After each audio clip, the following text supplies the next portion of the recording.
In this virtual format, you'll still be able to ask a question later in the program. To do so, just click on the Q&A icon at the bottom of the screen. And in the chat column, you'll find a link for purchasing this evening's featured book, Dying of Whiteness by Jonathan Metzl. Jonathan is a professor of sociology and psychiatry at Vanderbilt University and director of the university's Center for Medicine, Health, and Society. He's a prominent expert on gun violence and mental illness and the author of several previous books. P&P hosted him a year ago when Dying of Whiteness was first published. And as many of you may remember, the event made headlines when it drew a brief disruption by 10 white nationalists. We're having him back to mark the publication of the paperback edition because of America's renewed focus in recent weeks on racial issues and the nation's reaffirmed commitment to combating racism. Jonathan's book addresses the interplay between racial politics and key social policies. Traveling through several states in the US heartland, Jonathan examines how right-wing campaigns to loosen gun laws, thwart Obamacare, and cut taxes and government spending have had damaging consequences, especially for the lower and middle income white voters who have supported such campaigns, mistakenly thinking they'll somehow be helped by them. White identity politics and appeals to white resentment, Jonathan shows, are actually threatening white well-being through such outcomes as rising gun suicides, declining healthcare, and falling life expectancies.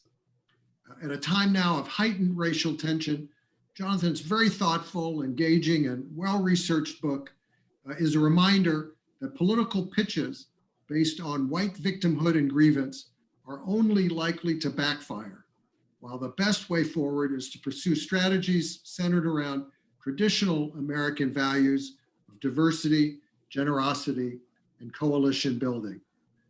Joining Jonathan in conversation this evening is Jamil Smith, a senior writer at Rolling Stone, where he covers national affairs and culture.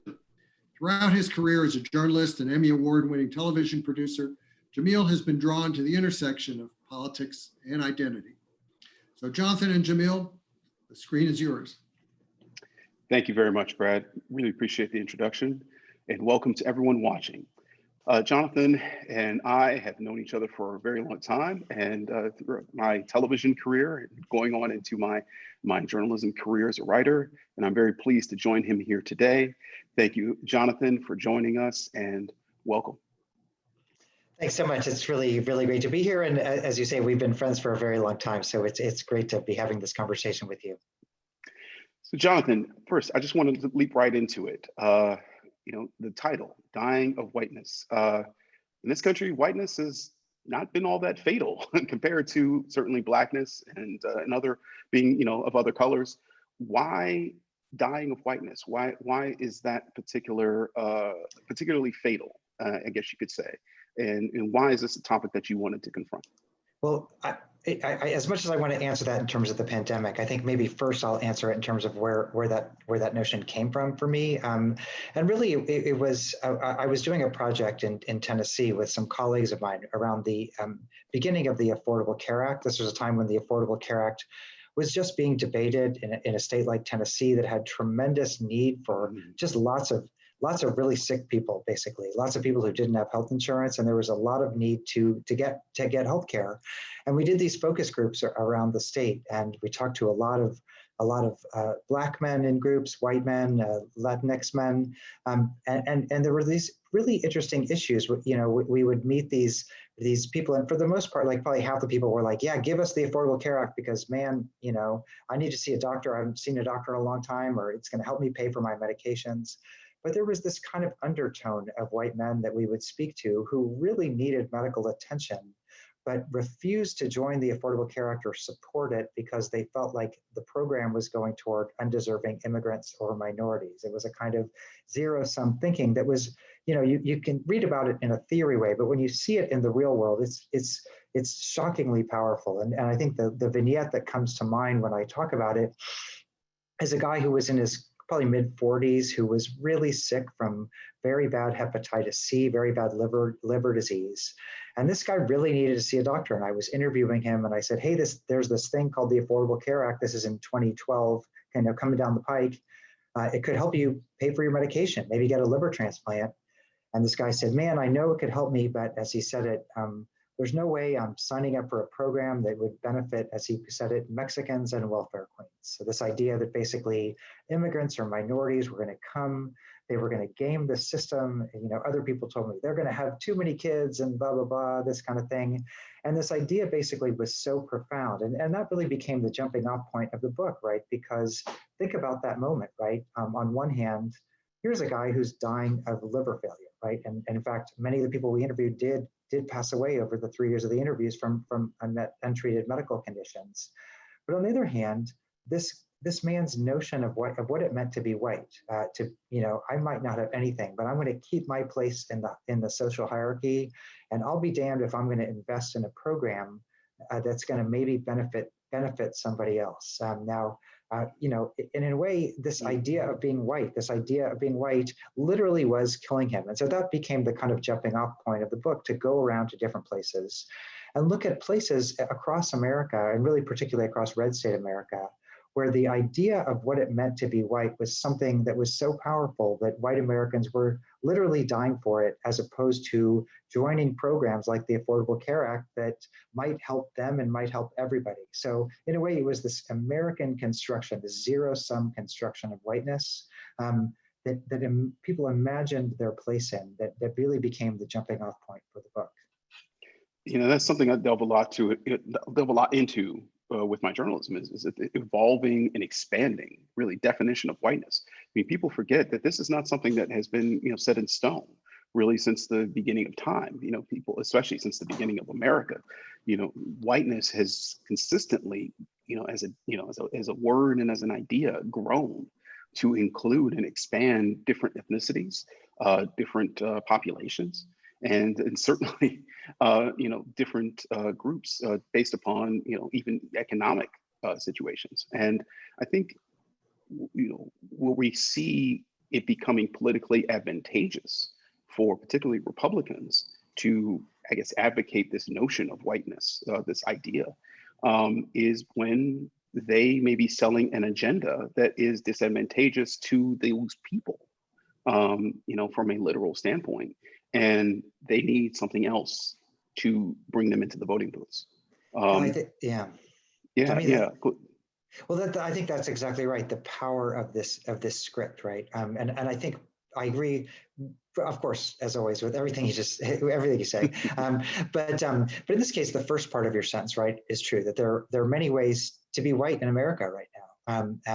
White means all these different things. And that was part of the frustration of my research, is that was true over the 5 years I spent interviewing people also, is that, I saw people who were tremendously gracious, humble, community-oriented, anti-racist in ways that were surprising, and the kind of the most unexpected ways, generous. But the narrative that came to dominate the political specter, particularly in these states, the kind of dominant political strain, was this strain that basically said, people are coming to take your stuff, or people are coming to take your privilege. And it was this idea of kind of a lost notion of greatness that, honestly, many of the people I was talking to had never had. It's not like their ancestors were plantation owners or company owners or anything like that. So in a way, it really was the strain of whiteness that had, I kept thinking back to Du Bois's work about Black Reconstruction and the ways that they got poor white people in the South to not align with newly freed slaves to form unions and alliances, was to tell them, we're not going to give you any stuff, but there's this psychological wage of what it means to be white, and that should be enough that you should, not join forces. And in a way, this is what I heard again and again, and just the power of that narrative. It literally got people to vote for politicians who were running, when you boil that down, on a platform of, I'm going to take away your healthcare and I'm going to kill you.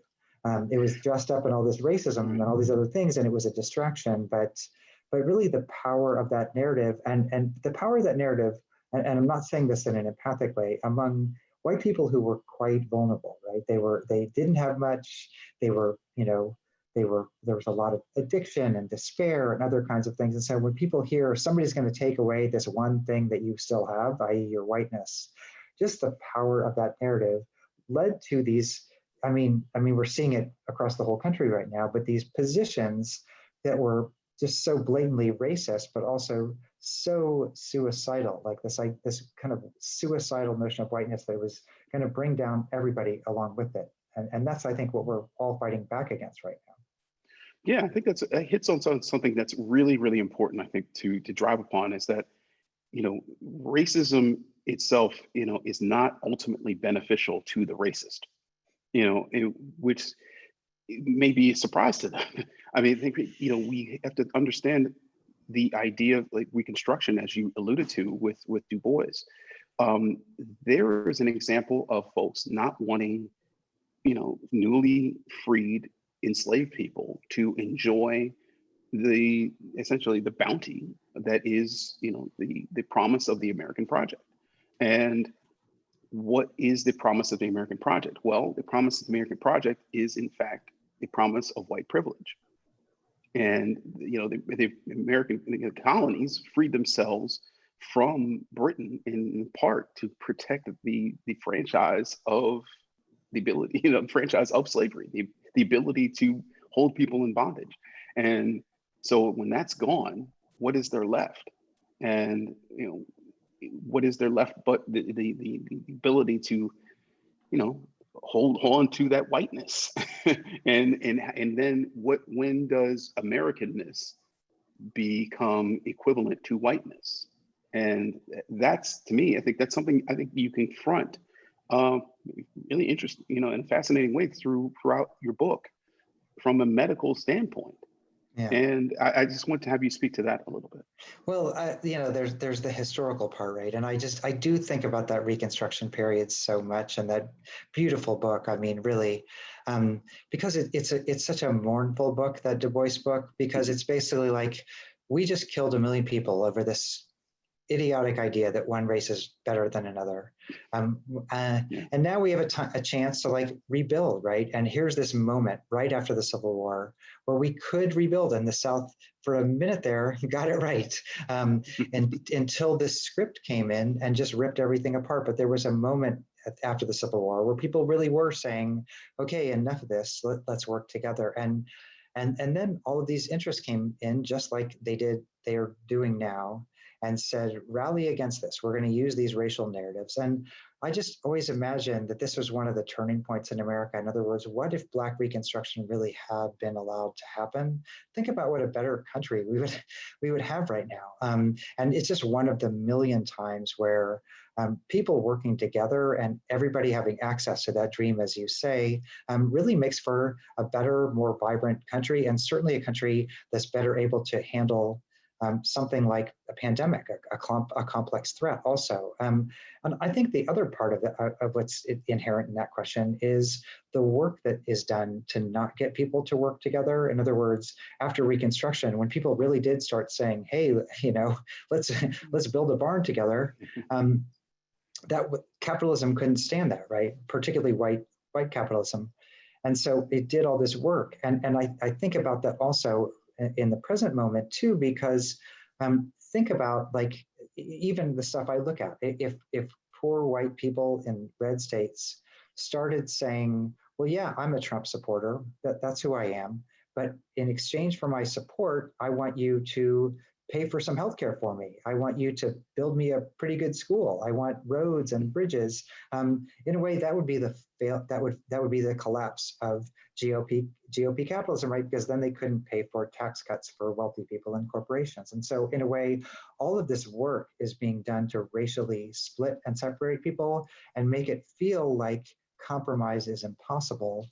And that's because literally to pay for tax cuts, and so I think part of the issue is that the fight to join, to build coalitions, all these factors is so consistent, and it's so profound, and it's so unallowable in the system that we had. Hopefully that's changing now, but I think that's part of what, for me, that's part of what the protests are about, is kind of that the system Right. is so unfair. And it's not just unfair because it is, of course, killing Black people. It's also unfair because it depends on polarization, right? It depends on the problems that the people are protesting against, and we're all protesting against, seeming impossible, right? And so, for me, that's really the lesson of all this is, when you see people who are dying and they're still holding on to this ideology, you realize the power of that narrative and what needs to happen to change it. Yes. And it wasn't just the South, of course, that you cover in your book. You also go to the Midwest, and another friend of mine chimes in, if I may, with a question concerning how whiteness crystallizes Midwestern or Rust Belt identities. Can you speak on how whiteness manifests in the context of Midwestern culture or politics, social, in what you found during your travels to Missouri? Yeah, that's wonderful. I mean, for the book, I traveled through Tennessee, Kentucky, Kansas, Missouri, and other places also kind of more tangentially, but those were 4 pretty rich states for the kinds of things that we're talking about here. Mm-hmm. And there were, I think, two important parts of that. I think number one is I just keep thinking about Kansas right now. In Kansas, I was looking at the Brownback austerity program and what it meant for cuts to education. And Kansas is it's a very Midwestern state, but it's also a state that, even though there's a lot of problems with segregation, had done a fair amount of work since the Brown versus Board of Education system to at least build up its public education system in a way where people felt invested in it. And so when Brownback came in and started doing all of these cuts to the schools that people's own kids were going to, that was almost a bridge too far. And so I end the book with Midwestern whiteness to say that there are reasons that Brownback, at least for the time, and hopefully this passes through, that Brownback got pushback and some change in elections and some raised taxes,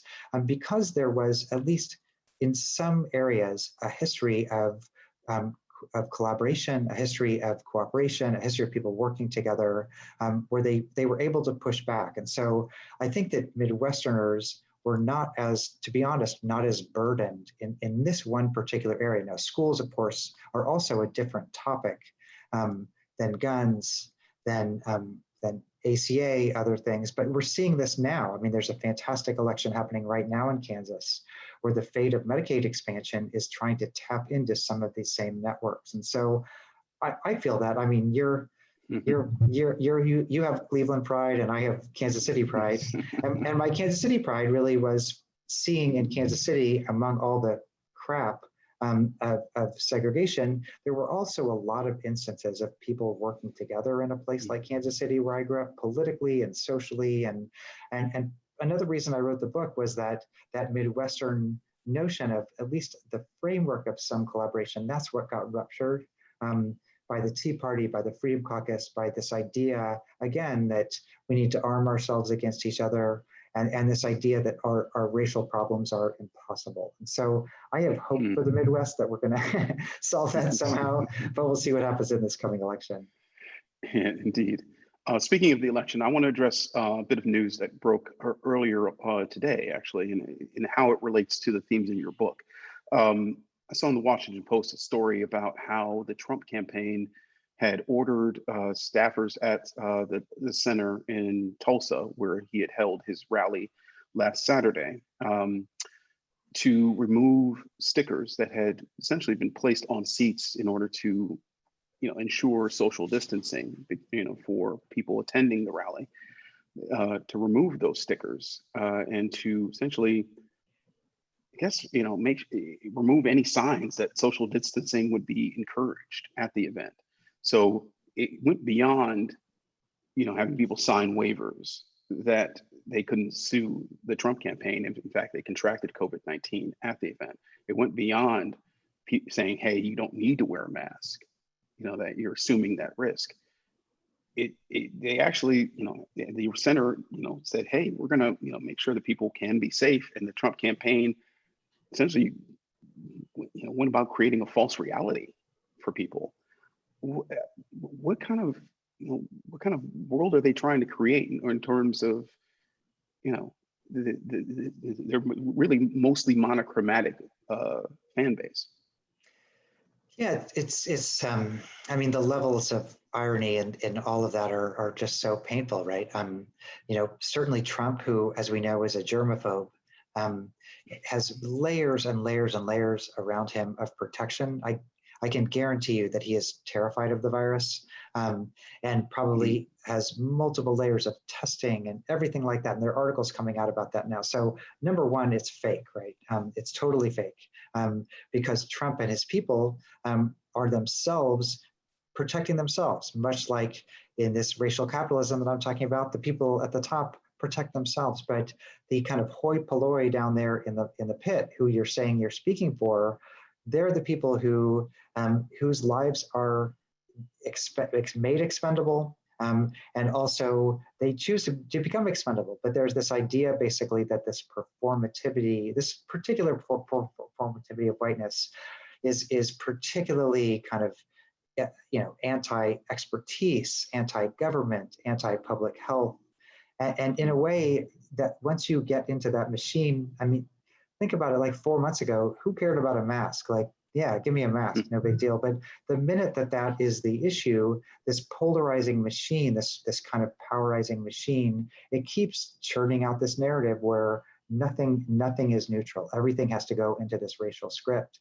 And the Tulsa rally, I mean, there are two sides of that Tulsa rally, because it looks like there actually was a lot of transmission at that rally. I know a couple of journalists have tested positive, security people, but there also was a fair amount of just automatic social distancing by the sparsity of the crowd, at least in the upper parts. So, but it's just cruel. I mean, it's absolutely cruel, and it's just.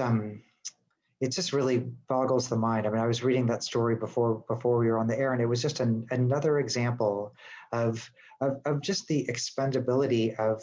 I mean, these people are cannon fodder in a way. Right, and also, the fact is that these people, then it's just by the nature of this disease, these people go out into the world. Yeah. These people go to the same supermarket probably as the people who are Black in the Tulsa area. These people who they may go to the same gas station, or they may go to I don't know, restaurants are open now, or at least they were. They may be going to a lot of the same public spaces as neighbors who did not choose to be beholden to these same loose guidelines. And that's the president of the United States making that kind of unsafe decision for an entire municipal area, more or less, and sending people out into the world like that. Yeah, no, I mean, it's kind of par for the course, right? I mean, look at, we just passed 126,000. Good metaphor considering who we were talking about. No, exactly right. It's probably where he is right now. But there was a moment early on, with the minute the pandemic hit. I'm in the medical field. I honestly had never seen a virus act like this. This is basically the common cold that can kill you, and it can cross the blood-brain barrier, and it can infect every organ system. It was, for people in my line of work, just the worst possible nightmare, which is something as contagious as the flu and as lethal as a virus that can basically decide any organ system it wants to go to. And there was a moment early in the pandemic where, I mean, I was rooting for President Trump. Everybody should have been rooting for President Trump. I mean, because it's like, do the right thing and like save people's lives, right? That's your job at this moment. And I think for me, the moment that dictated the pandemic, in line with the stuff you and I are talking about right now, was kind of in early mid-March, and a couple of things happened. One was that it became pretty clear that this virus was flowing along the lines of inequity that were already present in society. In other words, Black and brown people and communities were being put at risk because of the nature of their jobs, because of their unequal housing, access to food, needed to be out in the world.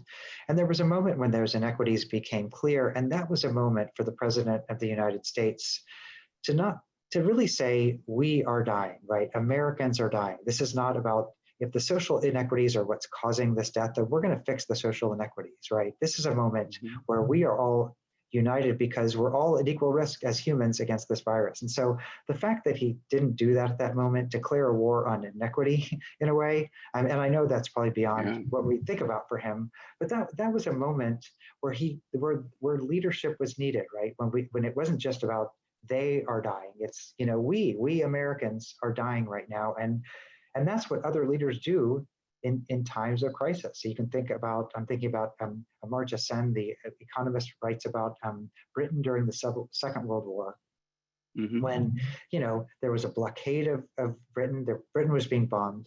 And instead of saying, we're going to consolidate all the resources for you know, what Britain said was, we're going to democratize food access and access to medical care. And everybody is going to get fed, and everybody's going to get access to doctors. And it turned out during a blockade, during a war, life expectancy ended up going up in the UK over that time period, and also set the framework for a national healthcare system that continues to this present day. So leadership, democratized leadership at addressing inequity during a time of crisis is what we needed. And instead, he fell back on these racist scripts. And so that was one moment. And the other moment is refusing to support the Affordable Care Act. I mean, expanding Medicaid would have so greatly saved people from the economic hardships, and particularly because the 14 states that haven't expanded Medicaid have very large Black populations. And so this idea at that moment of not expanding Medicaid, these were like the two, instead of addressing this moment with grace and with leadership, he answered them with these scripts that I think really set the stage for the carnage that we're seeing now. And not just refusing to support the Affordable Care Act, but actually continuing to target it even as recently as this week. I mean, the administration is going to the Supreme Court to try to get it invalidated. And so I want you to speak to that. I mean, trying to ensure that people have less insurance right now as the curve goes up like a rallying stock. I mean, it just seems to me almost, I very rarely use this word, but it seems deliberately evil. Yeah, I mean, there's so many layers that we can, I mean, there's so many layers to this. So one is that I want people to recognize that this is the second terrible thing in June, right? Last Thursday, the Trump administration basically filed an 80-something page memo in support of a case, basically saying we need to destroy the entire Affordable Care Act during a pandemic, during a time when people are losing their jobs and then losing their health care. But 2 weeks before that, it had cut away the protections for discriminated against people under the Affordable Care Act as well. There were provisions basically that if you were a member of a minoritized group or transgender or something like that, that in a way, it basically was an anti-discrimination part of the ACA, that they cut that away as well. So it really is targeted. It's, I mean, it's almost hard for me to even talk about this right now because it's so upsetting, because what they're doing is they're in the middle of a pandemic going to take away healthcare right now from 25 million Americans. That's what they're doing. Disproportionately Black Americans who are already dying from the virus, but also a lot of poor white people as well. But the Affordable Care Act doesn't just give you health care. It also helps you pay for medical costs if you get sick. It also lowers prescription drug costs if you need medication, all the things that are in support needed of a pandemic right now. And so the fact that they're targeting this right now is particularly horrific. And the other part is it's a case that's not even going to get decided until after the election. So this is going to play out for a while. But I just think that really, if you're thinking about I mean, I just think evil is really the right word. It's hard to get your mind around why they wouldn't change course on this. Or just what? Well, here's the thing: is that if you're going to try to replace it, have a plan. Yeah. Have a plan to replace it. You know, I mean, if you're going to try to get rid of it, I should say, have a plan to replace it. They don't have a plan to replace it. They simply just want to get rid of it, and they want to get rid of it. I think really we're seeing an entire MO with the Trump administration, where they just want not merely to erase all traces of the Obama administration, but all traces of what made Obama possible. and that means within the country, within the culture. And I think that goes a lot to what whiteness is, what blackness is in this country. And you know, we could go on that forever, but I definitely want to pivot a little bit here because we are Could I say, could I just say one quick thing about that, which is just yes, just in line with what you were just saying, because a lot of the book Dying of Whiteness is about the Affordable Care Act, right? And Mhm. the data I have exactly supports the point you just said, which is that all these people have rallied against Medicaid expansion in Tennessee, where I was doing my research. They didn't do that in Kentucky. So I just compared outcomes in Tennessee and Kentucky. And the two main things I found, number one was that if you want to hurt Black and brown people, there's no better way than denying them healthcare, access to healthcare. So I looked at the data, and just life expectancy fell in Black and brown communities in Tennessee, not in Kentucky. Also, all the other stuff, medical bankruptcies went up. But the unfortunate part of that, if you're a white voter and supporting that, is that Tennessee is a state that's roughly 80% white. And so really on an aggregate level, the people who got hurt the most by those politics were white people. And I show in the book how, as I aggregated it out, every white person in the state of Tennessee basically gave up about a month and a half of their life. And many people gave up much more, but just the whole system started to fail. And so the racist system didn't work for anybody, whereas in Kentucky, where they did expand and adopt and now voted back in, they did a much better job at the time, and now they're doing a better job in the pandemic and able to do a lot of important things. And so I think it just goes back to the point, and the data I have shows this, that racism only works for a very few people at the very top. But in general, the system kills everybody, and many people more than others. But if I bet you, again, if you go back and ask a lot of these folks if they'd give up a month and a half of their life to feel superior to their Black neighbors. Yeah, no, that's what the book's about. That's exactly. Why the book's called Dying of Whiteness, because they or more powerful to them. Yeah. I mean, and a lot of that is what I wanted to get into next, which is guns. Yeah. You know what I mean? And so guns, of course, have been used to obviously terrorize and brutalize and kill and used to sustain white privilege, where the laws have failed white people in that regard. Tell me a little bit about what you explore with guns in the book. So I track that history of guns, first of all. Guns is a very personal issue for me. As I mentioned, I grew up in Yes. Missouri, and I noticed that when I grew up, there were guns around. People used guns for hunting. They had family histories of passing down their guns in generation. Nobody really cared all that much. It wasn't like you were pro-gun or anti-gun. It was just like either you had a gun or you didn't. And people figured out a way to make it work. And all of a sudden around 2008, but maybe a little bit before, there were kind of this rise of this kind of anti-NRA style politics that basically said, you better get a gun to protect your privilege. Now, this, of course, ties into a long, long, long history to protect yourself against, to use Wayne LaPierre, the NRA guy's language, kind of the carjacker or the gangbanger. And white people really started amassing arsenals. And there was kind of out of control gun accumulation, particularly, and I say this because after 2008 became very, very easy to basically go buy as many AR-15s as you wanted in Missouri.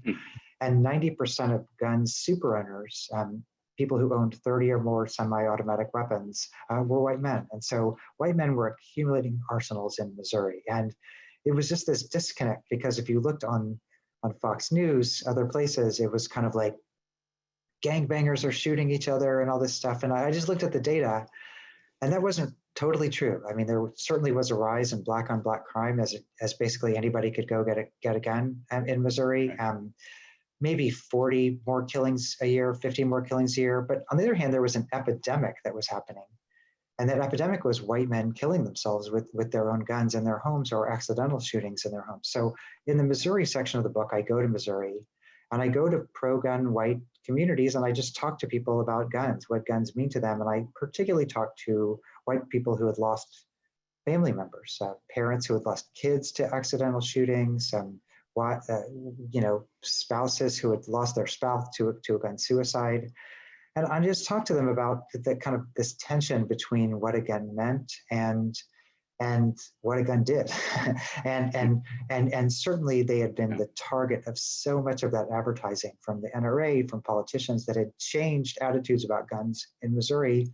So guns became kind of a constitutive of a kind of identity for a lot of people. It was, I went on these open carry marches where people would march through Walmart or march through, it was this performance of white privilege saying, here's my gun.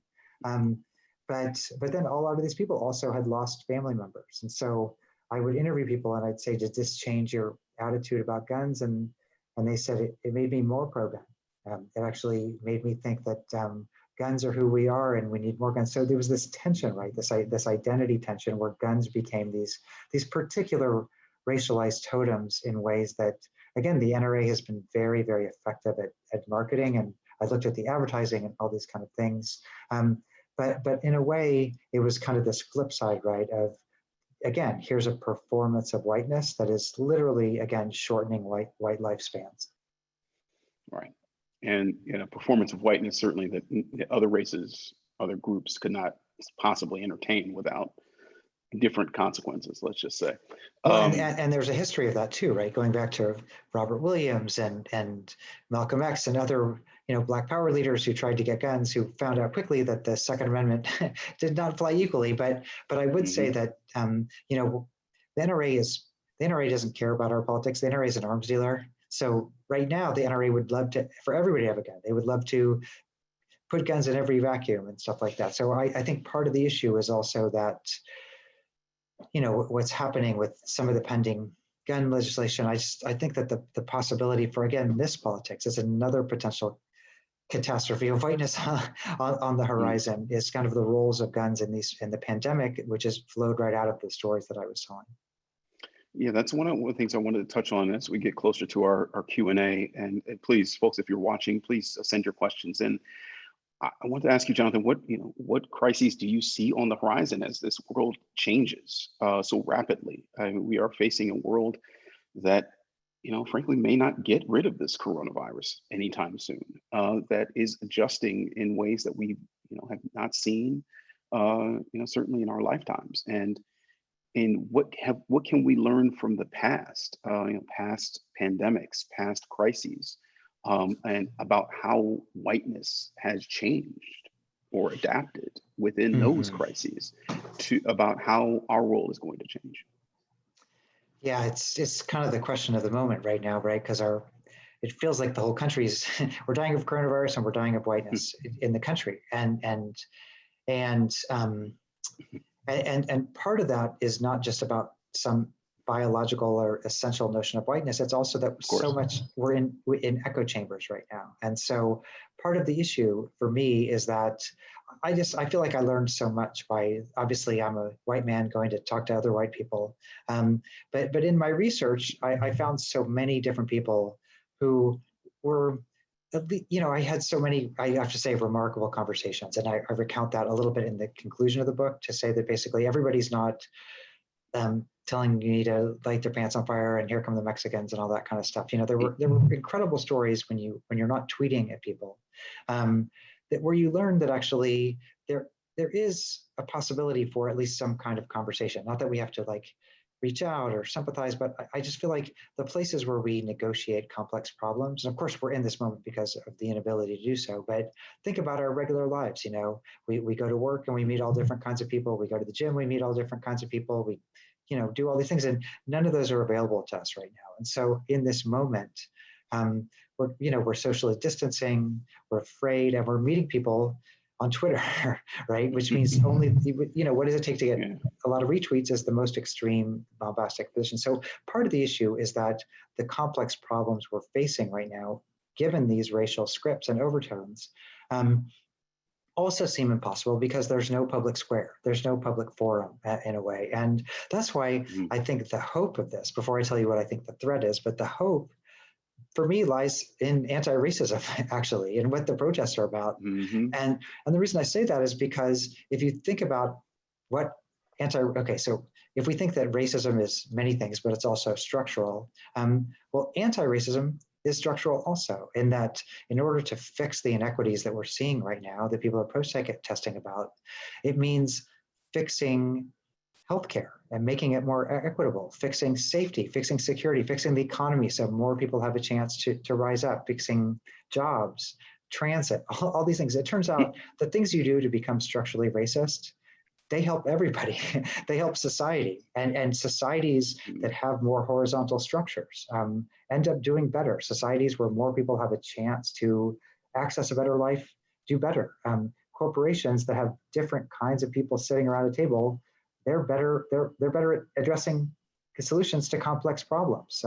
And certainly the opposite of that, if we look at the Trump administration, is when a corporation is too much the same thing, they only think one way and they can't figure out any kind of nuance. And so in a way, I find hope in what these protests are standing for in terms of advocating for a more structurally equitable society in some ways, which also goes to policing and safety and other factors.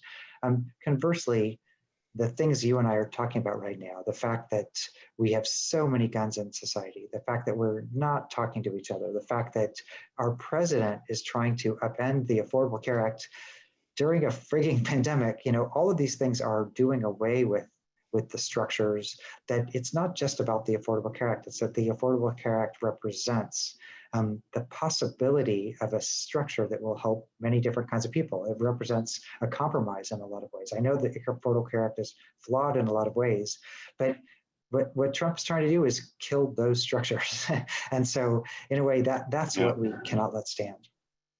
And the thing that continues to get at me is that he's not killing them because they're faulty. He's killing them because there's a Black president. Yeah. and that's just it's just so petty and so pointless, and people are dying. And the Affordable Care Act worked. Yeah, if you look at 2010, the rates of uninsurance, it was astronomical for the entire country and for Black and Brown communities. By 2016, 90% of Black people under 65 had access to health insurance because of the Affordable Care Act. And then the minute Trump took over, that shifted again. So the Affordable Care Act actually, flaws and all, worked. So we're killing systems that worked. Yes, indeed. Jonathan, I wanted to make sure we have enough time to ask some of the questions that have been coming in from the audience. And so we'll just start with those.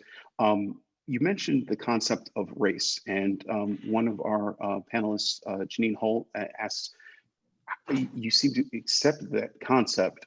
Do you accept that there are indeed separate races and that there are fixed differences between and among these? And I think maybe she's speaking to a biological point of view. And I wanted to have you elucidate that a little bit more, since I think you alluded to that just a tiny bit. Yeah, I do not, in a way, and I'm glad somebody asked the question. So whiteness is a perfect example, right? In the book, I'm trying to be clear, and I'll be clear here, that I'm not talking about whiteness as a biological category. I'm not talking about whiteness as a genetic category, because it turns out we don't actually have that biology or those genetics. And whiteness is a very, very slippery concept that has changed. I'm, of course, Jewish, as the Politics and Prose protesters reminded me of a year ago. And when Jews first came to the United States, they were classified as Black. Same thing for Italian Americans, classified as Black. And so there's this whole thing about becoming white, which is about, as Jamil, you were saying before, this access to capitalism and the American dream and all these kind of things. But it's a very, very, very fluid kind of category. And so when I talk about whiteness, I'm talking about whiteness as a political stance, right? I'm talking about this particular version of whiteness that is anti-immigrant, anti-government, pro-gun, that basically uses what I call zero-sum formulations of race relations. In other words, this idea that there are winners and losers. And if you have just a little bit of privilege, you better hold on to it because somebody's going to come take away. And part of the issue is, why is it that formulation of whiteness became the dominant political narrative in the Republican Party? But also I try to show how toxic that formulation of whiteness is. Because think about it, think about a healthcare plan, for example.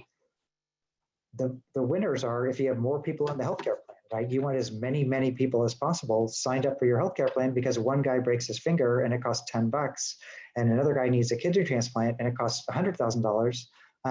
You want to have pooled risk, right? So you want all different kinds of people in your healthcare plan. And so this idea of winners and losers, and we're just going to build a healthcare system for us, this hierarchical idea of whiteness, that's really what I'm talking about. It's not something biological. And of course, race is so complicated for a variety of reasons, except to say, that version of whiteness is also about to become the demographic minority in this country in a decade or so. And so that's part of why I think we're seeing the emergence of this politics.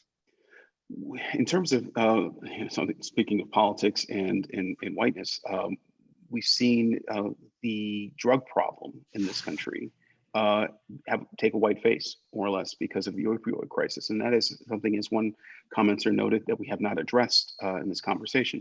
Tell me a little bit about how you deal with that in the book. Well, I reference a lot of great work on deaths of despair in that work. I could write another entire book about the opioid crisis. There are fantastic books about whiteness in the opioid crisis, except to say that it is a little bit part of what I'm talking about. It's its own particular story, just in terms of where opiates come from and the trajectory of opiates, except to say that the opiate crisis is another cause. I mean, the story that I tell in the book is a story about shortening white lifespan. That it's unprecedented in industrialized society to have the demographic majority group have a 4-year drop in lifespan, but that's what happened to white men over the course of the past decade, and so opioids are a huge part of that story, and opiates are also a story about having an effective healthcare infrastructure. So where I deal with opioids in the book is to say that as Trump is cutting the Affordable Care Act, also what's being cut are addiction treatment programs in these same areas. And so it is tangentially related to the story, in that it's another version of this. But of course, opiates also have their own history, just about the relationship of that to the medical establishment and where the drugs are coming from, which I don't talk about in the book. But I would urge people to read the 2 books on Death of Despair, which are fantastic data-driven books about the power of that story. I guess the last part is also that the opiate crisis also created the conditions of hopelessness that were another factor in the rise of Trumpism. You mentioned there's a couple other, so many wonderful questions. Thank you all for contributing them. One addresses the intersection of whiteness and masculinity, and I wanted to dig into that a little bit with you. What kind of I guess issues that you see confronting people with regards to their, I guess, more or less, maybe this isn't the right word for it, but addiction to this concept of whiteness and this addiction to toxic masculinity? Well, whiteness is a really good metaphor for what we're talking about, because whiteness, masculinity is, a good metaphor for what we're talking about, because if you think about the biology, there's a biology of gender, but there's also a social performance of gender. And so the social performance of gender is a large part of why men die sooner than women, right? Because to be a man and to be a cool man, you've got to drive fast or smoke or fight or all these kind of things. And so one of the classes I teach at Vanderbilt is the politics of masculinity. And I asked them in the first day of the class and the last day of the class, what kills men 5 years earlier than women? And in the first day of the class, they'll be nervously say prostate or something. They don't know what that is, college students. But by the end of the class, they realize it's society, right? That society tells men that to stay on top, they've got to act in this particular way, which is inversely related to their health. And so that's part of what the story I tell about whiteness is too, is that the performance of whiteness, this idea that you've got to stay up top of this hierarchy, that you've got to keep everybody down and make America great and all this kind of things. That's a performance of whiteness that, as I show, is also bad for white men's health, and it intersects with gender in these important ways. There are 3 parts of gender in the book. The first part of the book opens with me just talking to men, because I'm in Tennessee talking to men about the Affordable Care Act. And that's because men are really bad at going to the doctor, or they're really bad at taking care of their health, right? And so part of the question was, would the Affordable Care Act, which basically made it almost free for men to go to the doctor, would it change the ways that they went to the doctor? And it turned out race was a big indicator in that regard.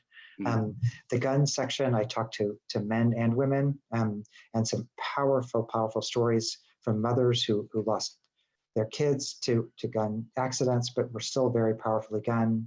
And then the last section in Kansas, I mostly just talked to mothers, basically. So there's a gender arc in the book that talks about the ways that these scripts of whiteness intersect, to use Professor Crenshaw's term, intersect with gender in ways that that really shape it deepens this whiteness narrative. Yes, intersectionality, people. If you don't know the term, please look it up. I want to also pivot to something that Rena Harrigan brings up into the conversation. How do you address the similarities of people refusing to wear masks to protect themselves with others with the theme of your book? And I think this also plays into whiteness and masculinity. Yeah, it's like there's no neutral thing in our. Is that something if you were writing this book now, is that something that you would be delving into? The refusal of people to wear masks? Well, because again, masks were totally, I mean, maybe there was you could think that maybe 5 months ago, whatever, before this madness started, maybe people, I mean, what did you think about a mask? Like maybe people in Asia wear them, so there's that xenophobia, but for the most part, like who cared about a mask? It was, it was like a fork or something totally neutral. And in a way, what happened was when this thing became interpolated into this charged racial climate. So I think a mask is a perfect example of what I'm talking about for a couple of reasons. One is that it's something that ostensibly should help everybody, but the minute this racialized script comes about, all of a sudden it doesn't become just a polarizing narrative, it becomes a racist narrative, because why do you wear a mask? It's to protect other people, as you were saying before, to protect workers, to protect your Uber driver, to protect other people. And so this idea of a communal sense is something that is become a complete illustration of that point. And the other part is just that it's completely at odds with well-being, right? There's, I mean, if you just think about it, if you just landed from Mars, or like, I keep thinking about these dudes who are up on this space thing up there who've missed everything. And like, they've been up there, they've missed the whole pandemic for the most part. They're going to come down and they'll be like, why the hell aren't you wearing a mask? Like, it makes no sense. It makes no sense. And so it only makes sense if what you're protecting is not society, what you're protecting is whiteness, which is kind of what I'm talking about here, that this idea, and the other part is linked to my argument that whiteness has to be suicidal, especially for everyday people. In other words, the performativity is, we're going to bring the whole ship down rather than share any privilege. Right. And also the fact that, this disease disproportionately affects Black, brown, and indigenous people. And then all of a sudden, the president weaponizes this thing culturally. Hey, don't wear a mask. It's not macho. And I don't know. You're disinclined. I mean, well, I guess you can be inclined, being Black in this country, to be a conspiracy theorist, considering Tuskegee experiments and what have you. But I think it's an awful coincidence that the president of the United States, who has been known to be, push a bunch of white nationalist policies, all of a sudden becomes disinclined to want to protect the public when those facts become clear.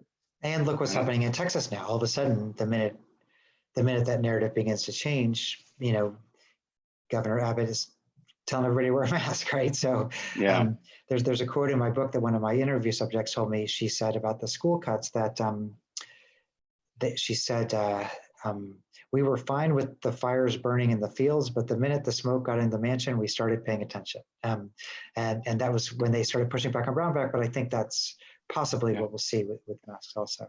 Yeah, folks, if you think Black Lives Matter, folks, you really do, wear a mask, please. I want to address something that a couple of people ask about, this particular quotation about grief. And that you bring up later in the book that Toni Morrison once said, and I'll read it out loud. It's, and I'll read the passage that you write in the book. You say, but grief can also produce community. Toni Morrison once said that in times of grief, instead of words or wishes, quote, I think you should just hug people and mop their floor. And Tara Conley asks, in your book, you have that notable reflection. Jonathan, can you talk about collective grief in this moment of a global health crisis and racial injustice? What are or should we be grieving? We are all, I mean, this is a terrifying moment to be a human. It really is a moment of, you know, it's not in any way, obviously, like we're all equally vulnerable, but we're all at risk and we're all connected. And when you strip away all the crap from the government of the United States right now, that's really the underlying reality, is that our species does not have immunity to a virus that can kill us. And we get this virus by talking to other people we love, and we get this virus from everyday interactions. And so if ever there was a moment to allow for collective grief, for collective community, to think about ways that the structures that got us here could change to, in a way, show not just grief, but empathy. And I love that Morrison quote, because it's not just about, I know how you feel. It's also like, let me materially help you at that moment. And I think that's the moment we're in right now. And I don't know. I mean, again, I'm from the Midwest. I'm from the area I write about. I feel like people have it in them.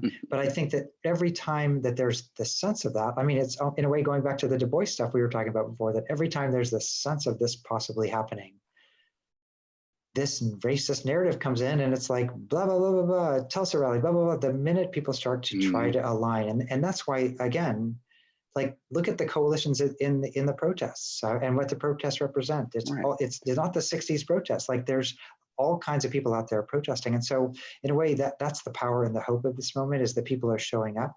People are thinking about reinventing structures. People are thinking about income distribution, all these kind of things, like stuff that nerdy academics like me only think about usually. And so in a way, you know, this is a moment. I mean, in a way, I feel like the protests they're about a very particular thing, and I'm not trying to take that away, but they're also letting us communicate and grieve in a particular way, and imagine things in a way that wasn't possible before. But I would also say that, again, the Trump machine is trying to not let us do it in a way that every time there's a thing, all of a sudden it's like, hey, look over here at this horrible thing I'm doing. And so in a way, this is a moment for common humanity, and we're only going to get through this terrible time with an appeal to common humanity. Yeah, and just to close out, I mean, you know, Jamie Hughes, one in our audience, brings up an interesting Wendell Berry quote. Quote, "This is the justice that we are learning from the ecologist. You cannot damage what you are dependent upon without damaging yourself." And of course, being dependent upon, that certainly carries a certain weight when it comes to the relationship between white people and Black people in this country. And even now, when we talk about labor relationships, you know, he was speaking about the land, but obviously I'm talking about people here. Jamie asks, you know, how can we help white people understand our deeply interwoven need for one another?